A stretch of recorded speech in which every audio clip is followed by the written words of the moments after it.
Good morning.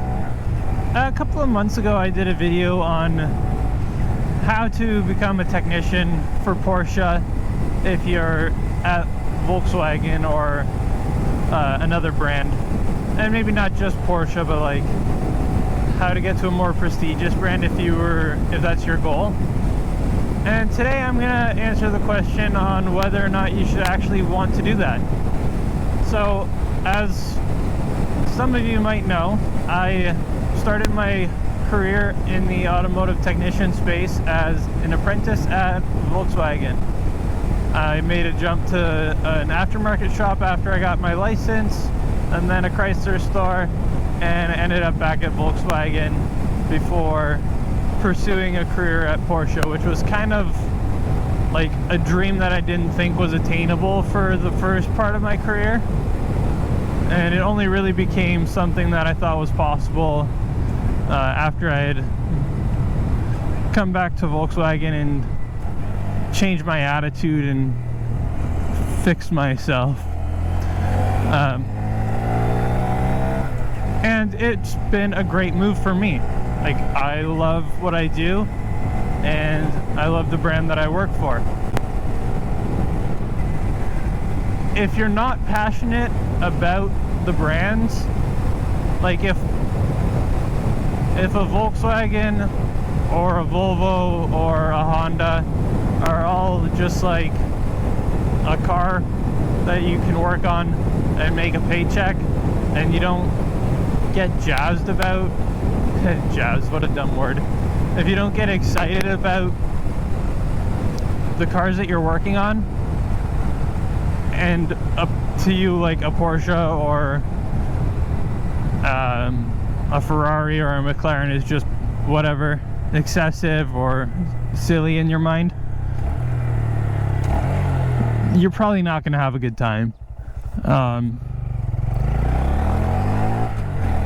I make less hours as I'm becoming familiar with the brand, or I'm making more now that I'm becoming familiar with the brand, but in the beginning it was really quite a tough go to make hours. I don't even think I'm at the level at Porsche where I left at Volkswagen. Like, if I had stayed at Volkswagen, I would be making more hours than I currently am. But to me, it wasn't about the hours. It was about working for a brand that I was really passionate about and wanted to be around constantly. So I think that's pretty much my main answer. If hours are important to you, maybe go to Audi if you're at Volkswagen or similar. I hear their warranty times are pretty good, and things flow similar to Volkswagen. At Porsche, everything, at least in my experience, has been really time consuming. There's a lot of documentation for services, and it takes a lot of time. And it's a huge learning curve. Even just like doing a simple oil change on one of the sports cars, sometimes it can take me like 20 minutes just to get the oil level to read properly, because you have to go in with a scan tool, and it goes through a measuring procedure, which in a lot of our cars takes about 600 seconds. And then if you don't have it correct, then you gotta do it again, and it's very easy to overfill, so I'm kind of cautious. And so what I'm getting at is everything takes more time than you think it would. You might look at like, oh, this oil change pays 2 hours, that's great, I'll make like 200% efficiency. And that might not be the case once you factor in the road test, correcting your tire pressures, because you have to use the cluster and get the pressure deviation correct. because it's not always the same setting as what's on the B pillar. And then you've got to do your documentation. The scan tools takes a bit of time as well. So could you do it in an hour? Probably, if you really were on top of it and nothing went wrong. And hopefully I'll get there one day. But I'm not there yet.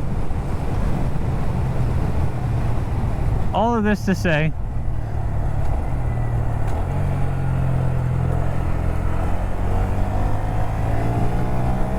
if you want to flag a lot of hours right away, day one in the door, Porsche is not for you. If you want to build a long-term career around a brand that you are passionate about, by all means, give it a shot.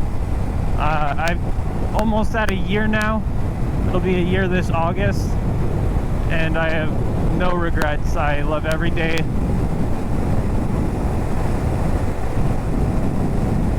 I love going to work every day, and that's not something that a lot of people can say.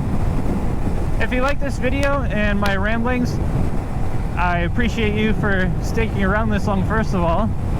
If you wouldn't mind, go ahead and hit the like button, please, and subscribe, and I will catch you in my next rant.